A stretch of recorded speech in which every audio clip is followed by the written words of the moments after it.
আপনার নাম কি যেন ভুলে গেছি। মধুরিমা। মধুরিমা, হ্যাঁ হ্যাঁ হ্যাঁ, ঠিক। আপনি দমদমে থাকেন বললেন, 6 নম্বর ওয়ার্ডে বলেছেন। নমস্কার, আপনারা দেখছেন দৃষ্টিভঙ্গি। আমি মধুরিমা রয়েছি আপনাদের সঙ্গে। আজকে মধুরিমা এবং রাজ্যের শিক্ষামন্ত্রী ব্রাত্য বসুকে পেয়ে গেছি সঙ্গে। ব্রাত্যদা, একটু আগেই আপনি সাংবাদিক সম্মেলন করলেন, বহু প্রশ্নের উত্তর এবং একটানা দিলেন। তারপরে আমি কয়েকটা প্রশ্ন রাখতে চাইব। প্রধানমন্ত্রী কোচবিহারের জনসভায় বললেন, বাংলায় আমরা অনেক টাকা পাঠিয়েছি, এখানকার সরকারের বাধায় অনেক কাজ নাকি আটকে গিয়েছে। কি বলবেন আপনি? মানে এটার থেকে উনি কি বলবো, উনি মাঝে মাঝে ভোটের শেষে ছিলেন 2021-এ, আবার বলেছিলেন আগলাবার 200 পার, 100 পেরোতে পারেননি। 3 বছর ওনাকে আবার দেখা যায়নি। দেখুন, আজকে 3 বছর পর উনি কোচবিহারে এসে তার নির্বাচনী জনসভা করলেন। করতেই পারেন, আমরা তো চাইবো উনি আসুন, নিশ্চয়ই আসবেন। কিন্তু ঠিক কদিন আগে পাশের জেলা কুচবিহারে জলপাইগুড়িতে ওই রকম একটা ভয়াবহ ঝড় এবং তারপর বন্যা এবং প্রাকৃতিক দুর্যোগ হলো। প্রচুর মানুষের ঘরটর ভেঙে গেল। আমার মুখ্যমন্ত্রী মধ্যরাতে চলে গেলেন, আমার নেতা অভিষেক বন্দ্যোপাধ্যায় তার পরের দিন চলে গেলেন। আমাদের ওখানকার যিনি প্রার্থী জলপাইগুড়ির, তিনি প্রচার মাঝপথে থামিয়ে রেখে হাসপাতালে চলে গেলেন, দুর্গত মানুষদের সেবা করলেন। মুখ্যমন্ত্রী রাতেই হাসপাতালে পৌঁছলেন, মানুষদের সঙ্গে কথা বললেন। পাশের জেলা কুচবিহার, এবং কুচবিহার, জলপাইগুড়ি, আলিপুরদুয়ার আমরা সবাই জানি যে গতবার লোকসভা ইলেকশনে বিজেপির জেতা। অর্থাৎ আমরা আশা করতে পারি ওখানকার মানুষ মাননীয় প্রধানমন্ত্রীকে ভালোবেসে, শ্রদ্ধা করে, তাকে বিশ্বাস করে তাকে ভোট দিয়েছেন। তাদের নিয়ে একটা কথা বললেন না।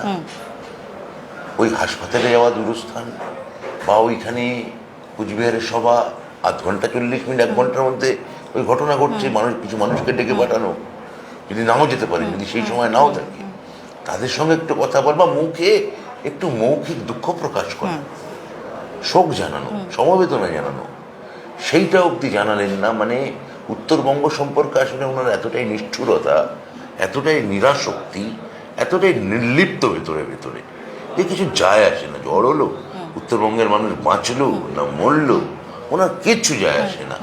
আজকের এই ঘটনা বলার উনি যেটা উনি ঘটিয়েছেন, তারপর কারা উত্তরবঙ্গে টাকা দিয়েছে, ওনার সাংসদ অনন্ত মহারাজ বলেছেন যে পুরোটাই বিজেপি একটা প্রতারণার উপর দাঁড়িয়েছে, মূলত উত্তরবঙ্গবাসীকে ঠকায়, রাজবংশী সম্প্রদায়ের মানুষকে ঠকিয়েছেন বিজেপি। তো আমার মনে হয় যে এইগুলো যখন ওনাদের সাংসদরাই বলে দিচ্ছেন, আমাদের আর নতুন করে বলার দরকার আছে বলে আমি অন্তত মনে করি না। আপনি রাজ্যের শিক্ষামন্ত্রী, 7 দফায় ভোট চলছে, বাকি অনেক প্রশ্ন অনেককে করা হচ্ছে, কিন্তু আমি আপনার থেকে পার্টিকুলারলি জানতে চাইবো যে কেন্দ্রীয় বাহিনী এই লম্বা সময় ধরে থাকছে, বিভিন্ন স্কুল বাড়িগুলো ব্যবহৃত হবে এই বিভিন্ন কাজের জন্য। এই যে এত দফার ভোট, এটাতে তো পড়াশোনাও হ্যাম্পার হচ্ছে। পড়াশুনোর ক্ষতি হচ্ছে, রাজকোষ থেকে, আমাদেরই রাজকোষ থেকে টাকা যাচ্ছে, কোনো স্কুলগুলো আমরা খুলতে পারছি না। তো খুবই খারাপ অবস্থায় এটা করে দিয়েছে। এটা কি এড়ানো যেত না? এটা তামিলনাড়ুতে 39টা লোকসভা সিট, সেখানে 1 দফায় ভোট হচ্ছে। আমাদের ক্ষেত্রে 7 দফা কেন দরকার? আমাদের ক্ষেত্রে বারবার এই গ্রিলিংটা কেন হয়, এই রিগিংটা বাংলার মানুষের সঙ্গে কেন করে বিজেপি? এটা আমার খুব একটা বোধগম্য নয়। বোধ হয় একটা বাঙালি বিদ্বেষ, যে বাংলার মানুষ, নেতারা রাস্তায় থাকুক, আমার দলের নেতারাও থাকুক, আমার দলের নেতারাও ওই রকম রোদে জলে পড়ে থাকুক, মানে বাঙালি মাত্রেই রাস্তায় থাকুক, ঘামুক, স্কুল যেন না হয়। আর যেহেতু অন্য স্টেটগুলো এডুকেশন আমাদের থেকে এখনো পিছিয়ে, ফলে বারবার এই বাংলার শিক্ষা ব্যবস্থাটাকে বিজেপি ধ্বংস করতে চায়। শিক্ষা ব্যবস্থা নিয়েই যখন কথা হচ্ছে, রাজ্যপাল তথা আচার্যর অতি সক্রিয়তা এই রাজ্যের বিশ্ববিদ্যালয়গুলোতে চূড়ান্ত নৈরাজ্যের একটা পরিস্থিতি তৈরি করছে বলে আপনি মনে করেন? আমি তো মনে করি যে যেভাবে পরিস্থিতি দাঁড়িয়ে আছে, এটা একটা ডিজাইনড, একটা প্ল্যান্ড ওয়েতে এই রাজ্যের শিক্ষা ব্যবস্থাকে নষ্ট করার কথা, চক্রান্ত করা চলছে। মুখ্যমন্ত্রীকে বারবার আমরা চ্যান্সেলর পদে চাইছি, সেদিকে কোনো ভ্রুক্ষেপ নেই, সেদিকে কোনো তার চাহিদা নেই, কোনো দৃকপাতও নেই। উনি একটা নিজের মতো করে একটা বিশ্ববিদ্যালয়গুলো দখল করার চেষ্টা করছেন, তাঁরই মনোনীত ভিসিরা তার মুখের ওপর সমুচিত জবাবও দিচ্ছেন। মানে একটা টোটাল একটা মাৎসন্যায় উচ্চশিক্ষায় উনি সৃষ্টি করতে চাইছেন। এবং ওনার সেই স্বার্থ নেই উচ্চশিক্ষা ব্যাপারটা কী সেটা বোঝার।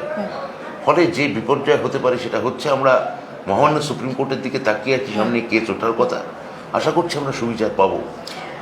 সর্বশিক্ষা মিশনে টাকা কেন্দ্র আটকে রেখেছে, এটা বারবার উঠে লাস্ট প্রশ্ন আর না। হ্যাঁ, তো আপনাদের পদক্ষেপ সেক্ষেত্রে কি হবে এরপর? বারবার আটকে রেখেছে মানে বারবার আমরা আবেদন করেছি, অর্থ দপ্তর ছেড়ে দিয়েছে। ভাবুন, ফাইন্যান্স ডিপার্টমেন্ট তারা অনুমোদন দিয়ে দিয়েছে, এডুকেশন ডিপার্টমেন্ট এন্ডোর্স করছে না, তারা ছাড়ছে না। কেননা নাকি আমরা শুনতে পেয়েছি পিএমসি প্রকল্পে, যেটা আমাদের রাজ্যই 40% টাকা দেয়, আমরা যদি 40% টাকা দেবো তাহলে এখানে পিএম সব জায়গায় পিএম কেন?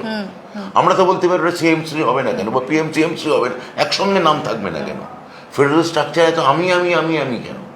রাজ্যগুলোকে এত অবহেলা কেন? উনি তো নাম দিতে পারতেন সিএমসি, নাম দিলে কি ক্ষতি হতো? তো সেটা প্রথম কথা আমি বুঝতে পারি না যে একটা প্রকল্প সই করানোর জন্য আরেকটা প্রকল্পের টাকা কেন আটকে রাখবেন। আর এটা যদি শাস্তির নমুনা হয়, তাহলে আমরা বলতে হয় যে এইরকম অগণতান্ত্রিক ব্যাপার, মানে বাচ্চারা কি খাবে না খাবে সেদিকে কোনো হুঁশ নেই। আমি গার্জেনদের বলবো, এই মিড ডে মিলের যে বাচ্চারা, এই প্রকল্পর সুবিধাভোগী যে আমাদের রাজ্যে ছোটো ছোটো বাচ্চারা আছে, তাদের গার্জেনদের বলবো যে আপনারা দেখুন যে এইভাবে আপনাদের শিশুদের যে ভাত এবং ভাতের নুন এরা কাটতে চাইছে। ধন্যবাদ আপনাকে সময় দেওয়ার জন্য। আমাদের সঙ্গে ছিলেন রাজ্য শিক্ষামন্ত্রী ব্রাত্য বসু। আপনারা দেখছিলেন মধুরিমা, এবং কেমন লাগলো অনুষ্ঠান জানাবেন অবশ্যই। আর দৃষ্টিভঙ্গির Facebook page, Instagram, Twitter follow করে দেবেন, ইউটিউব চ্যানেলটি সাবস্ক্রাইব করে দেবেন।